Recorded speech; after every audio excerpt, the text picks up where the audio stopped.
सबु बेले डॉक्टर आंबेडकर भारतवर्ष प्रति जो भूमिका रही प्रति वर्ष आम स्मरण करूँ एवं आम संविधान तांकर लेखा रही आज 135तम जन्म दिवस रे हम समस्ते ये श्रद्धांजलि भक्ति ज्ञापन करने विषय तार अनेक चर्चा कि संविधान को विभिन्न समय रे जो कौन भी सरकार था केंद्र रे संविधान हिसाब रे अनेक थर कार्यक्रम है ना तेणु निश्चित भाव में आपको नहीं अनेक चर्चा है सांसद रे विरोधी दल मत रखिले सपक्ष दल तक मत रखिले एवं आंबेडकर जो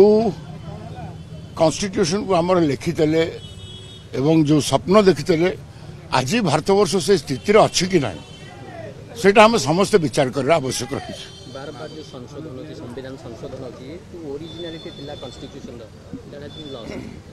से विषय बहुत चर्चा है विरोधी दल कहते विरोधी दल असम्मान देखागला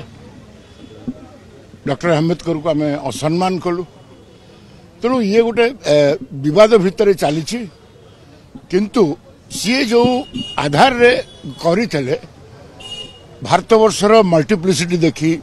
मल्टीलिंगुअल देखी मल्टीकल्चर देखी मल्टी रिलीजन देखिकी तेणु भारतवर्ष से स्थिति रे अच्छी कि ना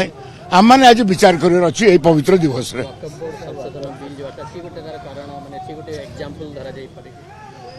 से विषय अनेक चर्चा हो गला मुझे से विषय किसी कहूँ चाहूनी जेहेतु आमर सांगठनिक निर्वाचन चलती विजु जनता दल रे तेणु थरे नवीन बाबू कही सारे कि दल अबिका समस्ते एकजुट हो रुहतु डिसिप्लिन रुहतु सी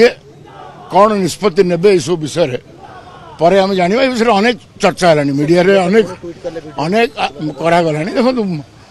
मु जनक किसी कहू चाहे ना कहीं मु दल केवे आसी दल केवे आर बहुत फरक अच्छी और नवीन पट्टनायक कहला आमर आउ कह कहबार किसी अधिकार ना से इच्छा देखो गोटे तुलना कहीं करुच दल रे बहुत वरिष्ठ नेता अच्छा जो मैंने कि दलर श्रृंखला को रक्षा कर लगी तेणु जड़े अति जूनियर सभ्य यदि दलर श्रृंखला को भंग कर निश्चित भाव में दल सभापति नवीन बाबू को दृष्टि को निया गलानी। अच्छा चंद्र सारथी कहते कि किसी राज्यसभा सदस्य अच्छा गिफ्ट रे पाई एक्सपीरियंस गिफ्ट रे पाई चंद्र बाबू कहले सी जड़े 3 थर विधायक होती पिता अनेक थर होती सी गोटे विजु जनता दल परिवार रू जन्म होकर आसछंती तेणु मु भावुँ सी आगे विजु जनता दल को विजु परिवार को आसछंती मु परे आस तेणु सी मत रखिंट सी मो सान भाई